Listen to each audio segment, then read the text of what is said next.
Hammaga salom. Sizlar bilan Animezona.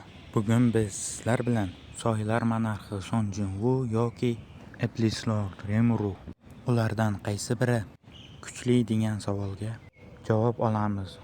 Videoga like bosing, obuna bo'ling, qo'ng'iroqchani bosib qo'ying. Qanunda biz ketdik.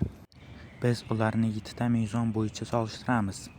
Bular jismoniy kuch, tezlik, chidamlilik, jangovar aql, hujum kuchi, energiya va qobiliyatlar bo'yicha solishtiramiz.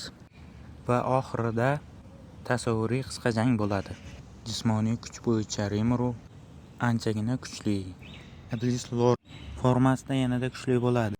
Lekin uni aniq jismoniy kuchlari ma'lum emas, chunki u ko'pincha qilichda jang qiladi. Son Jin-wooga kelsak, u S rangli ovchi sifatida boshqa S rangli ovchilar sehr, qurollar va boshqa narsalardan zarar yetkazolmagan chumollar qiroli Beroni egzoskeletini sindirib tashlaydi. Shunday ekan, Son Jin-wooga 1 ochkoni beramiz. Endi navbat tezlikka. Tezlik jihatdan Rimuru Hinata bilan jang qilganda juda tez harakat qilgan. Bundan tashqari u o'zi borgan istalgan joyga teleportatsiya qila oladi. Son Jin-wooga kelsak, u Bero bilan jangda o'ta tez harakatlar qilgan va unda dash deb ataluvchi mahorat bor. U bir lahzada katta masofalarni bosib o'tishga imkon beradi va u istalgan soyasi bilan almasha oladi. Ammo unda vaqt cheklovi bor. Tezlik bo'yicha Rimuruga 1 ochkoni beramiz. Chunki u istalganicha teleportatsiya mahoratini ishlata oladi. Endi navbat chidamlilikka. Chidamlilik bo'yicha Rimuruda tezkor regeneratsiya, Uriel mutlaq himoyalar mavjud. Uriel hamma mahoratlarni va hujumlarni bloklashga qodir. Son Jin-wooga kelsak, unda ham regeneratsiya bor, faqat yuqori. Uni oyoq-qo'llari asta-sekin tiklanadi, kesilib ketsa ham. Va unda ko'rinmas sovut, artefakt va boshqa narsalar bor. Bu unga o'ta yuqori himoyalarni beradi. Bu borada Rimuru ustunroq.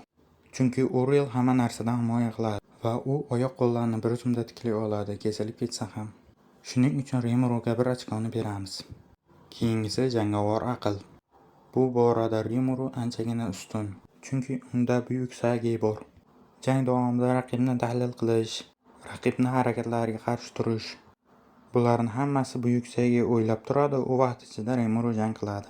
Son Jin-wooga kelsak, o'yinchi sifatida u raqiblarni nozik joylarini aniqlash va zarba berishda anchagina ustun. Lekin bu haqida ortiqcha o'ylab yuborsa jangdan chalg'iydi. Shu bois bu borada yana Rimuruga 1 ochko beramiz. Keyingisi hujum kuchi. Hujum kuchi borasida Son Jin-wooda juda ko'p qobiliyatlar mavjud. Asosan hujum vaqtida qo'shaloq xanjar yoki chaqmoqli qilichlar yordamida kuchli zarar yetkazuvchi xususiyatlarga ega qurollardan foydalansa, hujum kuchi anchagina katta va Kiba ismli sehrli ork anchagina katta olovli hujum qila oladi. Rimuruda ham juda ko'p qobiliyatlar bor. Bular qora chaqmoq, qora olov, vezvuk, ya'ni ochko'zlik va maxsus qilich yordamida qilich mahoratlari.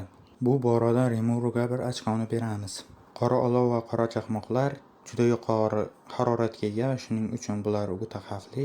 Vezvuk esa nafaqat tanani, balki ruhni ham yutib yuboradi. Shuning uchun Rimuruga 1 ochkoni beramiz.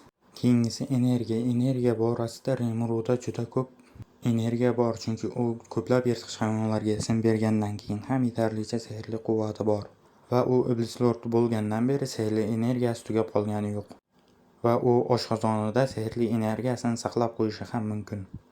Son Jin-wooga kelsak, uning energiyasi biroz kamroq, chunki soya chaqirish va soya mahoratlari juda ko'p energiya oladi va Son Jin-woo tez charchab qoladi. Bu borada Rimuru ustun, chunki Rimuru hech qachon charchamaydi. Bu borada Rimuruga yana 1 ochkoni beramiz. Oxirgi tur qobiliyatlar. Qobiliyatlar bo'yicha Rimuruda juda ko'p qobiliyatlar mavjud, chunki u yirtqich yordamida ko'p hayvonlarni yegan va ularning qobiliyatlarini o'zlashtirib olgan. Unda regenerat, ya'ni qobiliyatlarni birlashtirish, ajratishga moslashgan qobiliyat bor. Undan tashqari mutlaq himoya, buyuk sagi, vezvuk va Vildoran chaqirish mahoratlari bor unda. Son Jin-wooga kelsak, unda yuqori chidamlilik, tezlik, dash, stealth, soyalar monarxi, soyalarni chaqirish, soyalar almashish, va boshqa ko'plab mahoratlarga ega. Bu borada Rimuruga bir ochkoni beramiz, chunki u real bilzvuklar butunlay tengsiz mahoratlar bo'lib, ular raqibning ruhini yutib yuborish va butunlay himoyani ta'minlab beradi. Endi esa tasavvuriy jangni olib boramiz. Birinchi ular uchrashib qolishsa va jang qilish kerak bo'lsa, birinchi Rimuru Son Jinvuni tahlil qila boshlaydi. Uning energiyasiz jang qobiliyatlari haqida bilib olgandan keyin jangga tayyorgarlik ko'radi. Son Jinvu tahlil qilmaydi, chunki u o'ziga ishonadi. Ular o'rtasida jang boshlansa, Rimuru albatta Buyuk Sage yordamida Son Jinvu bilan qilichda jang qiladi. Tezlik va kuchda ustunlik qilayotgan Son Jinvu o'ziga ishonib yuboradi va Rimuruga bir nechta zarbalar beradi. Uriel bir nechtasini bloklagandan keyin u orqaga ozroq chekinadi va soyalarni chaqiradi. Rimuru bir nechta soyalarni o'ldiradi va undan keyin soyalar yana qayta tiklana boshlaydi.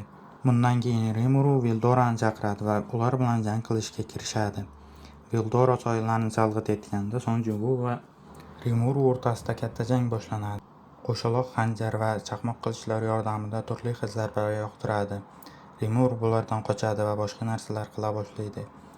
Buyuk Sage yordamida u uning kamchiliklarini topishga harakat qiladi va Belzebubning yordamida uning ma'nasini tortib oladi. Ma'nadan keyin Son Jinvu uncha uzoq jang qila olmaydi, chunki uning ma'nasi ketgandan keyin tezligi va jismoniy hujumlari anchagina susaya boshlaydi.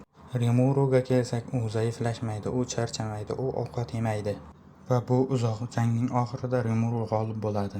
Sizga yoqqan bo'lsa like bosing, obuna bo'ling, qo'ng'iroqchani bosib qo'ying. Komment yozing, keyingi jang kimga qarshi bo'lsin. Hammaga rahmat.